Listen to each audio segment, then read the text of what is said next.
January 15, 1947. A quiet Los Angeles suburb shatters in an instant. A young mother pushing her stroller spots something unnatural in a vacant lot.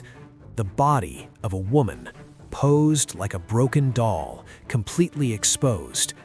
This was 22-year-old Elizabeth Short, an aspiring actress chasing Hollywood's promise.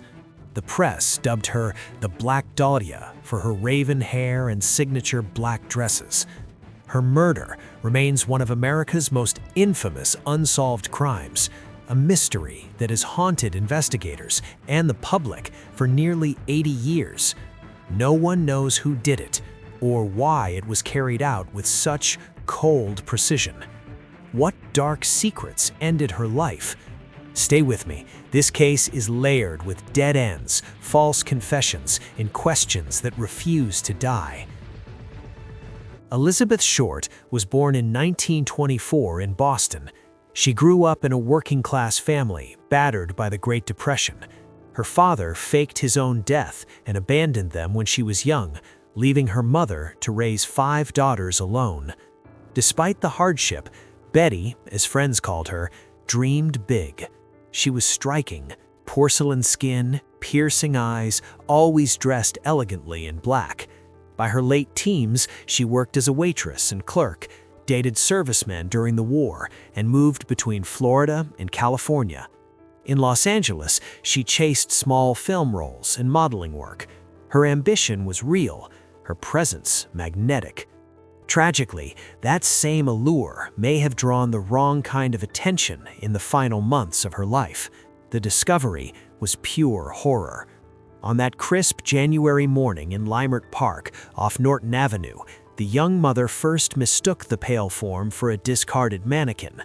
Closer inspection revealed the truth: a human body, severed cleanly at the waist, drained of blood, and arranged in a deliberate, mocking pose. No blood marked the grass. The scene was eerily pristine, almost clinical, proof the killing occurred elsewhere, and the remains had been carefully transported and displayed. The city recoiled. Police sealed the lot as reporters swarmed. Who could commit such an act, and why stage it so brazenly?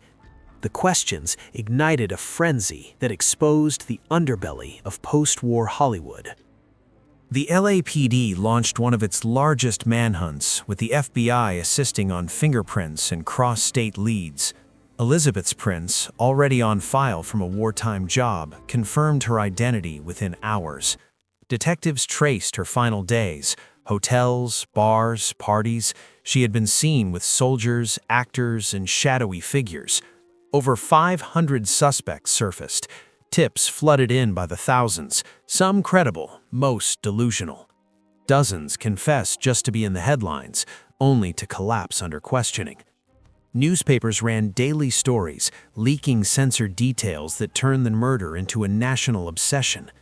The media didn't just cover the crime, it transformed it into a spectacle that shaped true crime journalism for decades. Yet every strong lead dissolved. Was the killer exceptionally careful or protected by connections too powerful to touch? The suspect pool was wide and dark. Dr. George Hodel, a brilliant, eccentric gynecologist, became a focal point decades later when his own son accused him, citing overheard remarks and suspicious behavior, though no charges were ever brought. Ex-boyfriends like Robert Red Manley, who last saw her alive, were intensely questioned and eventually cleared. A mortician's assistant with body handling experience drew scrutiny. Whispers of mob ties and revenge motives circulated. Some researchers even tried linking the case to later killers like the Zodiac through stylistic echoes. Marvin Margulis, a local with surgical knowledge and a murky history, was briefly in the frame in 1947, but never charged. The autopsy painted a grim picture: death from massive head trauma and blood loss, signs of binding and beating beforehand, plus precise incisions that pointed to medical training. Despite wiretaps, surveillance, and exhaustive interviews, no arrest. The LAPD and FBI files remain open, a silent taunt that the truth is still out there. 80 years later, the Black Dahlia case endures as a haunting enigma, a stark reminder of the shadows beneath Hollywood's golden surface. Elizabeth Short was not just a victim, she was a young woman full of hope whose life ended in a way that defies explanation. The murder inspired countless books, films like Brian De Palma's The Black Dahlia, and endless online debates. Modern DNA analysis has reopened old evidence. Hair samples tested in 2013 yielded no breakthrough, but the door is not fully closed. Could a forgotten document, a dying confession, or new forensic technology finally name the killer? Or will this remain one of America's most perfect unsolved crimes, a ghost that refuses to rest? The Black Dahlia, a chilling, unsolved murder that still exposes the rot behind Hollywood's glamour. What part of this case unsettles you most? Drop your theory in the comments. Hodel? A stranger? Someone else entirely? If this gripped you, hit like, subscribe for more deep, intense dives into historical mysteries, and turn on notifications. Thanks for watching, and never stop asking the hard questions.